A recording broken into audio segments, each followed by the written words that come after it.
Hello and welcome to my Durham walk video. Now this kind of follows on from a previous video which was about the city of Durham, and it kind of showcased the marketplace, a few points of interest, as well as going on to Owen Gate and Palace Green where the Cathedral, the Castle and the World Heritage Centre is. With this video it's basically just a walk across Durham, round the outskirts really next to the River Wear. Now usually in my videos, in the descriptions and the likes, I put about if things are accessible for disabled people, if there's lifts, if they're on certain levels or whatnot. As you can see, going down this Drury Lane towards the riverside walk, there's a lot of stairs, so it's not ideal for wheelchairs, and to be honest it wasn't ideal for me. I was carrying a GoPro camera at the time. The walls are pretty much dirty and messy. And I didn't really want to sort of touch them, but obviously I needed to guide myself down. But yeah, some of the stairs, they're not sort of uniform. Some are like very shallow and some are quite deep. So it was quite difficult walking down. So if you are going to be sort of going down the riverside walk, I would probably suggest a different route, unless you are adventurous and wanted to tackle this. But it did take me a couple of minutes to get down, you know, just to sort of make sure I was safe. And I wasn't sort of tripping over and going down head first basically. But as we go down we can see Elvet Bridge just there at the top of the video, and the River Wear, the brownie coloured river there, which is basically the start of our walk today.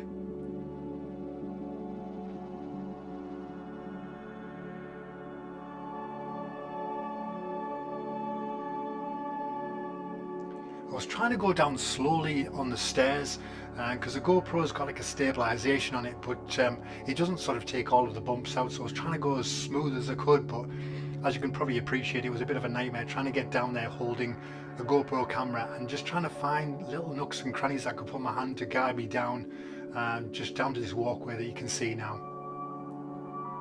And as I get down to the walkway here, you can see Elvet Bridge there again, and towards the end of that there is a tea room, so if you are sort of looking for somewhere just to have a 10-minute break, that may be the place. Have a tea, coffee, maybe even a cheeky slice of cake, whatever you fancy. We just continued along this walkway. Now what I would say is make sure you have adequate walking shoes, or shoes that you're not too fussed about, because when we were walking across here, some of it's not too bad, but there are sections where it's quite muddy, which you'll see in about a minute or so. I was just wearing some really bog standard walking shoes that I've had for years, but I did notice a few people walking past and their shoes were a bit caked in mud. A bit like this lady that just walked past, her shoes were quite dirty. Not ideal for walking around this particular route. So as you can see here, I'm just wearing sort of walking shoes that I've had for years, but you just need to try and figure out the less muddy of the route. Now this is Kingsgate Bridge. Kingsgate Bridge was actually built in two sections in 1963, and then it was basically rotated around at a 90-degree angle and connected together using a simple bronze expansion joint, which you can just see here in the centre of the picture. Quite interesting build, to be honest. Here is fungi, mushrooms. I'm not an enthusiastic person on mushrooms. My wife knows all the different types. I have no idea. I only know certain things, like, do you know, chicken of the woods, those sort of things. But there's just so many different variations and colours, so I thought I'd get some on there. If you know what type they are, do us a favour and put them in the comments. It'd be good to sort of research them. But obviously, don't eat them because they're poisonous. I think most of them are poisonous. Some of them you can eat, but obviously you need to be an expert when it comes to picking mushrooms or fungi, because some of them can be delicious and some can be fatal. And to be honest, I'd rather get them from a restaurant than the side of a tree. But you can just see how many they are just growing through the actual tree itself. There was quite a lot of different types throughout. I didn't want to like just spend the entire time and walk just taking pictures of mushrooms, because there's a lot more to see. But they are an incredible thing. So here we are, joining back up to the River Wear on the footpath. Now it's a bit more of a concrete footpath, a little bit cleaner. In the distance there, unfortunately you can't really see it on camera, but there is a little waterfall that's sort of pouring into the River Wear itself.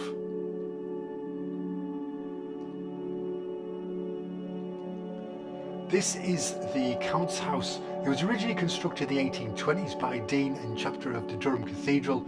It was designed to kind of resemble a Greek temple by the Durham architect Ignatius Bonomai. Hope I got his name right. It's actually a folly and was purposely designed to simply look nice on the riverbank, but it was also used as a summer house. After the Count, there was records of at least 2 families that lived there inside the structure, including a family of 7. Now it seems to just be a refuge for the homeless. It's quite strange because it's quite a small building. You can't imagine 7 people living there. As we continue up here, you can see Prebend's Bridge. Now this was designed by George Nicholson and started in 1772 and finished 6 years later in 1778. The bridge was built on the instruction of Dean of Durham and served as a private road for Dean and Chapter of Durham, giving access from the south through the Water Gate.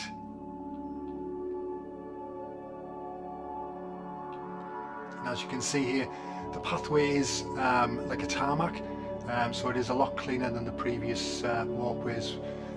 It kind of dots about, it chops and changes. Sometimes it's sort of this sort of style and sometimes it's just muddy. This is the stone Gargoyle's Chair, but it does have other names such as the Storyteller's Chair, the Peace Seat, Order and Chaos, but the artist that made this piece, Colin Wilburn, calls it Cathedral. He says the piece is meant to represent the idea of sanctuary and makes reference to the Bishop's throne of judgment of Cathedral, which is normally located where there is a cathedral of diocese. But as you can see, there's quite a lot of detail in this little artistic piece with all the little faces of gargoyles on the back of it. But it's just nice, you can actually sit in it and look at the Prebend's Bridge and the River Wear. Now in the distance here you can see the Durham School Boat Club. I don't really know much about the actual club itself, but I do know that there are quite a few buildings dotted around each side of the River Wear, which I assume are all part of the Durham School Boat Club. The ones on this side that I'm on at the moment, they're all boarded up. You couldn't really see in the windows, so I don't know if they were still being used or they were just boarded up just to stop people getting inside them. Vandals, ruffians trying to steal things. Or they would basically just no longer used and there's somewhere else that they use instead. I was trying to find some wildlife. I've been looking all over and obviously there's birds flying around, but you just couldn't get them on camera. You really needed a decent zoom. And so I was trying to think, I really need to get something on camera. So I thought, here, there you go, here's a duck. Quack. That's it. That's the wildlife. That's my David Attenborough piece for the video. But yeah, I wanted to try and get more nature involved into this, but it was just so difficult. Here is what I think is part of the Durham School boat houses, where as you can see, as I mentioned a moment ago, they're all boarded up and they've got sort of gates, railings, what would you call them, just to stop people getting in there, probably smashing the windows or whatnot, and just protecting the contents. And there are really big green doors on the side, so that's what gave me the impression that obviously it needed to be something huge in there, like a boat or an ogre. I don't know. I don't know. I have no idea what's in there. There's no plaques. There's no indication. I've looked on Google Maps and it doesn't mention anything apart from the actual boat house that was on the other side. That is marked on the map itself. Hello. But yeah, there's nothing in there, so I'm guessing that's what they're all for. Canoes, kayaks and the likes. I tried to get a comment on the camera, but it just wouldn't go on. I tried to zoom in here, just basically like expanding the video, but you can't really see it, unfortunately. I need to get a better camera with a better zoom on it, just to get those decent wildlife shots. Now we had a path choice here. You can either go up this pathway here, and that kind of took you past well, it was alongside the World Heritage Centre and near where the cathedral was, but obviously we've just been up there, so we just decided to go on the left hand side, which just continued along the River Wear and up to I think it was one of the bridges near the start. Now the building you can see here on your left, it's an old fulling mill. Now this building was originally a watermill and a house. It dates from the 17th century and was probably incorporated some fragments of an earlier building. It was used as a fulling mill and has since been converted to be used as an archaeology museum. Now a fulling mill played a crucial role in woolen cloth making, where it would be used to like cleanse woven cloth, to get rid of dirt, oils and impurities. And it was originally cleaned using urine, urine, but later replaced with sort of a clay and a soap, just to clean the cloth itself. I'm glad they changed it, because you don't really want to be cleaning things with urine. Now, as you can see here, as we continue, we're passing the cathedral walls, and you can see the towers there. Now this basically just continued. There's this pathway and there's a pathway above, and they pretty much go alongside, and you reach Framwell Gate Bridge, which you'll see in a moment. But this just seemed the lesser of two evils and less stairs, so and it's just nice to walk by the River Wear, so we just continued here. I had to put something random in the video. We found a tree marked 666, so my son and I named it the Iron Maiden tree. I was going to put a little clip of Iron Maiden in, but I knew for a fact I'd get copyright infringement. There's a lot of detail when you look around. Even these chairs here, this little seating area has got dragon tails, would you call them? Very artistic. Now, as you can see here, walking up, this is Framwell Gate Bridge, which was built by the same person who built the church in the marketplace, and also built the cathedral, which is up and to my right. Now, as I stand here looking at Framwell Gate Bridge, to the right of the bridge you'll see what looks a bit like a conservatory. That is actually Riverview Kitchen. Now it's a food place, so if you've basically been for a long walk, as we have, and you just fancy you sit down for 10 minutes or more, and then you can certainly head in there before you head on to the marketplace and other places of interest. Now the Riverview Kitchen not only does hot and cold drinks, but there are other food as well. I'm not endorsed by them, but just thought I'd give you an idea what they do. Pancakes, avocado and toast. They do a variety of different salads, smoked salmon, English breakfast, and even a sausage stotty. If you don't know what one of those is, it's basically sausage in a bun. You get 3 large sausages apparently in a big bun, and a cup of tea would be nice. So we're back on Framwell Gate Bridge here, looking at the castle there at the very top, and over there is the cathedral, and there's a lot of eateries and pizza places and a couple of pubs dotted over the other side there, and sometimes you can see Cormorant's Landing just in front. You can see the bridge in the distance. There's sort of a little divide where the river changes.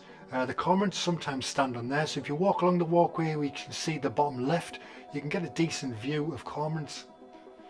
Now this is the end of our walk and the end of our trip to Durham. Hope you've enjoyed it. Hope it's been informative and not too boring.